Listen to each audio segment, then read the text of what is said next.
تو اس میں بھی یہی بات ہے کہ پوری داستان بیان کی ہے، اور ابو اسامہ کو یہ داستان ہشام بن عروہ سے پہنچی ہے. وہ کہتے ہیں قال ابو اسامہ عن ہشام بن عروہ قال اخبرنی ابی عن عائشہ رضی اللہ تعالی عنہا قالت، یعنی ابو اسامہ کو یہ داستان ہشام بن عروہ سے پہنچی. ہشام نے اپنے والد عروہ سے سنی تھی، یہ کہہ رہے ہیں. عروہ نے حضرت عائشہ کے متعلق بیان کیا ہے نا. عروہ نے حضرت عائشہ کے متعلق بیان کیا، آگے پوری تفصیل ہے. اور پیچھے جب متن پہ ہم گفتگو کر رہے تھے تو بتایا تھا کہ کئی اہم چیزوں میں ابن شہاب زہری کی بیان کی ہوئی داستان اور ابو اسامہ کی بیان کی ہوئی داستان میں باہم اختلافات ہیں، تعارض و تناقض ہے. ایک بات یہ. دوسری بات یہ کہ ابھی اوپر ابن شہاب زہری کے تعلق سے جو عروہ کا وہ نام لیتے ہیں، تو وہاں ہم نے یہ وضاحت کی کہ عروہ نے یہ قصہ براہ راست حضرت عائشہ سے نہیں سنا تھا. نہیں تو اخبر تو نہیں کہتے، لم یسمى نہیں کہتے، لم تسمى کہتے.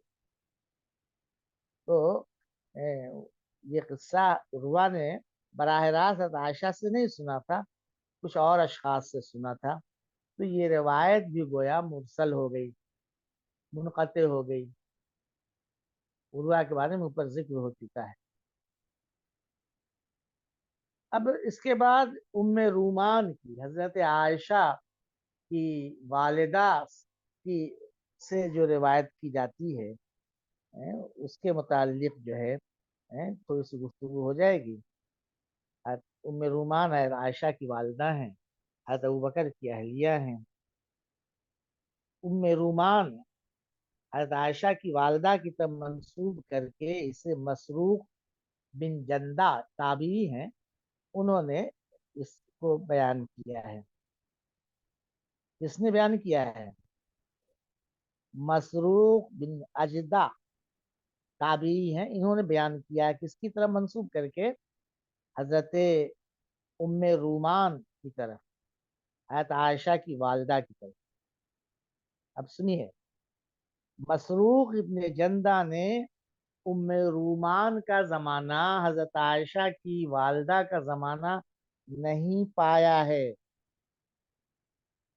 ام رومان کی وفات نبی صلی اللہ علیہ وسلم کی زندگی میں ہو گئی تھی، غالباً 6 ہجری میں. اس وقت یہ نہیں تھے. کون؟ مسروق ابن جندہ ابن اجدہ. لیکن انہوں نے ام رومان کی طرف عائشہ کی والدہ کی طرف منسوب کر کے اس کو بیان کر دیا ہے. کسی اور سے سنا ہوگا. کس سے سنا مسروق نے؟ اس کا نام نہیں لیا ہے. وہ کون آدمی تھا، کیسا آدمی تھا. یہی وجہ ہے کہ امام مسلم نے اپنی صحیح میں اس روایت کو درج نہیں کیا ہے. یعنی ام رومان سے متعلق مسروق ابن اجدہ جو روایت کرتے ہیں، اسی وجہ سے امام مسلم نے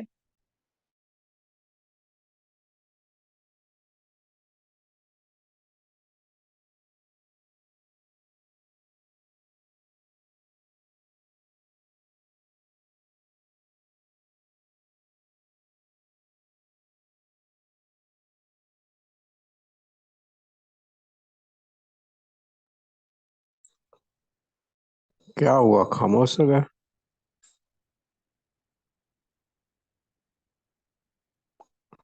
ہیلو، ہاں بڑی اچھی بات چل رہی ہے، خاموش چلی ہے. ہاں تو اسی لیے امام مسلم نے اس کو نہیں کیا. کہ سندن صحیح نہیں ہے، مرسل ہے۔ امام بخاری کو اس کی سند میں دو نام کے آنے کی وجہ سے گویا دھوکا ہو گیا، ابو عوانہ اور محمد بن فضیل، اس سند میں دو نام آتے ہیں، ان کی وجہ سے دھوکا ہو گیا۔ ابو عوانہ نے اس کی اسناد اس طرح بیان کی ہے، ان حسین ان ابی وائل، ان حسین ان ابی وائل قال حدثني مسروق بن الاجدع قال حدثتنی ام رومان وہی ام عائشہ، ہے نا؟ تو وہ کہتے ہیں حدثتنی، مسروق قابل اعتماد آدمی ہے، مسروق نے کہا تھا، کیا کہا تھا مسروق نے؟ اصل مسروق نے کہا تھا حدثت ام رومان، حدثت ام رومان، ام رومان نے بیان کیا ہے، ام رومان نے بیان کیا ہے، یہ مسروق نے کہا تھا۔ آگے چل کر ابو عوانہ جو ہیں ان کو گویا وہم ہو گیا، غلطی ہو گئی ان سے، حدثت ام رومان کو انہوں نے حدثتنی ام رومان کر دیا، حدثتنی نی بڑھ گیا، مجھ سے ام رومان نے بیان کیا۔ کہ روایتوں میں اس طرح کی ذرا سی اس سے ایک سے دوسرے، دوسرے سے تیسرے تک منقول ہونے میں اس طرح کی چوک ہوتی رہتی ہے۔ ہم لوگ پڑھاتے ہیں، طلبہ سے ہوتا رہتا ہے، عام باتوں بات چیت میں، تقریر میں ہم گفتگو کرتے ہیں، چار آدمی سنتے ہیں، اور ایک سے دوسرے، دوسرے تیسرے تک منتقل ہونے میں اس طرح کی، یعنی نادانستہ طور پر، جان بوجھ کر نہیں، اس طرح کی غلطی ہو جاتی ہے۔ تو گویا کہ ابو عوانہ نے وہم کی وجہ سے اس کو اس طرح کر دیا کہ حدثتنی ام رومان، یعنی مجھ سے کا الگ بڑھ گیا، ام رومان نے بیان کیا، اور محمد بن فضیل نے اس کی یہ اسناد بیان کی ہے۔ حدثنا حسین عن شقیق ابی وائل عن مسروق قال سألت ام رومان وہی ام عائشہ اما قیل فیہا، ہے نا؟ سألت ام رومان اس میں ہے۔ مسروق نے کیا کہا تھا؟ مسروق نے کہا تھا سئلت ام رومان، سئلت ام رومان، سال تو نہیں، سئلت یعنی مجہول کا صیغہ، ام رومان سے پوچھا گیا، ام رومان سے حضرت عائشہ کے متعلق، افق کے متعلق پوچھا گیا۔ اب ان کے آگے جو راوی ہیں انہوں نے سئلت کو غلط پڑھ کر سالتو کر دیا، سالتو ام رومان، یہی سمجھ لیا انہوں نے، اسے ہی نقل کر دیا کہ میں نے ام رومان سے پوچھا تھا، مسروق نے کہا۔ اس طرح سے امام بخاری کو گویا دھوکا ہو گیا، اور اس روایت کو انہوں نے متصل گمان کر لیا اور اپنی صحیح بخاری میں درج کر دیا، حالانکہ یہ مرسل ہے۔ اسی وجہ سے بہت سے لوگوں نے امام بخاری پر اس روایت کے سلسلے میں جو ہے وہ تبصرہ کیا ہے۔ حافظ ابن کثیر رحمۃ اللہ علیہ، تفسیر ابن معصور ان کی بہت معروف کتاب ہے تفسیر کی، حافظ ابن کثیر رحمۃ اللہ علیہ نے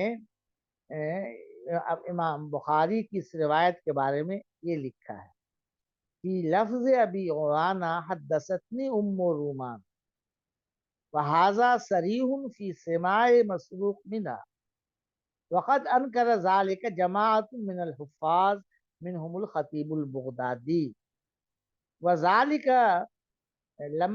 لما ذکرہ اہل التاریخ انہا ماتت فی زمن النبی صلی اللہ علیہ وسلم وقد قال الخطیب وقد کان مسروق یرسلہ فیقول سئلت ام رومان مجہولا۔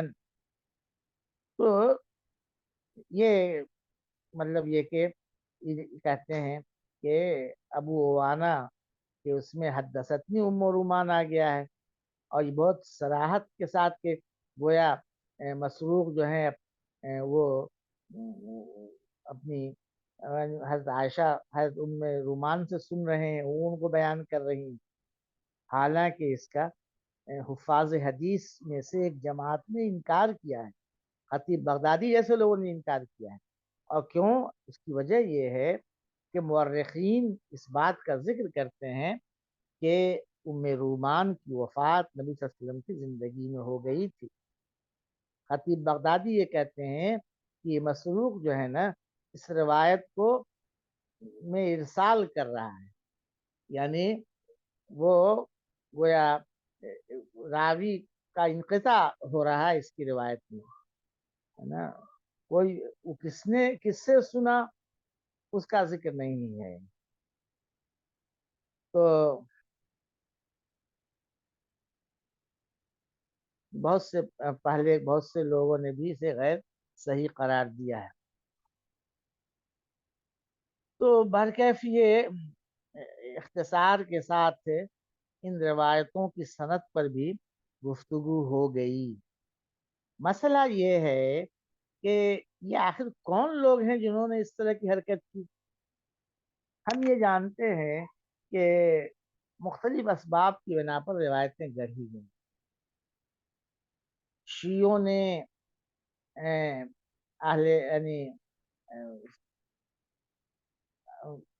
یعنی کچھ لوگوں کی مخالفت میں حضرات صحابہ کے تعلق سے ایسی باتیں کہیں جو ان کے نزدیک یہ تھا کہ حضرت علی ہی مستحق ہیں خلافت کے، بلا فصل خلیفہ ہونا چاہیے۔ اسی طرح سے سنیوں کی طرف سے بھی ان کے رد میں بہت سی باتیں لکھی گئیں۔ بہت سی روایتیں جب امویوں کا اقتدار تھا تو ان کو خوش کرنے کے لیے لوگوں نے روایتیں کر دی۔ بہت سی روایتیں ایسی ہیں کہ عباسیوں کے دور میں جو ہے امویوں کے خلاف وہ گڑھی گئیں۔ تو بڑی باریک بینی سے ان روایتوں کا جائزہ لینے کی ضرورت پڑتی ہے۔ دیکھیے، غور کرنے سے پتہ چلتا ہے کہ حضرت عثمان رضی اللہ تعالی عنہ کی شہادت ہو گئی، اور اس کے بعد حضرت یعنی اس کے بعد حضرت عائشہ رضی اللہ تعالی عنہا اور حضرت علی رضی اللہ تعالی عنہ کے درمیان کچھ سیاسی اختلاف پیدا ہوا تھا، یہ ہم لوگوں کے علم میں ہے، جس کے نتیجے میں جنگ جمل ہوئی تھی۔ جنگ جمل تاریخ کا مشہور واقعہ ہے، وہ اس لیے کہتے ہیں کہ عائشہ اونٹ پر سوار تھی، ہے نا، اور جنگ ہو رہی تھی، عائشہ کا اسی میں انہی روافظ نے جو ہے تیر برسا کر ان کے اونٹ کو زخمی کر دیا، عائشہ گر گئیں، ہودج گر پڑا زمین کو۔ تو یہ جو ہے اختلاف اس کی وجہ سے ہوا۔ حضرت طلحہ جو ہے اس اختلاف میں حضرت عائشہ کے ساتھ سمجھ لیے تھے۔ اگر طلحہ حضرت عائشہ کے خلاف نہ ہوتے، حضرت علی کے خلاف نہ ہوتے، اسی طرح سے حسان بن ثابت نے حضرت علی کی بیعت سے گریز کیا تھا اور شام میں معاویہ کے پاس چلے گئے تھے، تو شاید یہ روایت گڑھی نہیں جاتی۔ حضرت عائشہ کے خلاف، حسان بن ثابت کے خلاف انہوں نے حضرت علی سے بیعت نہیں کی،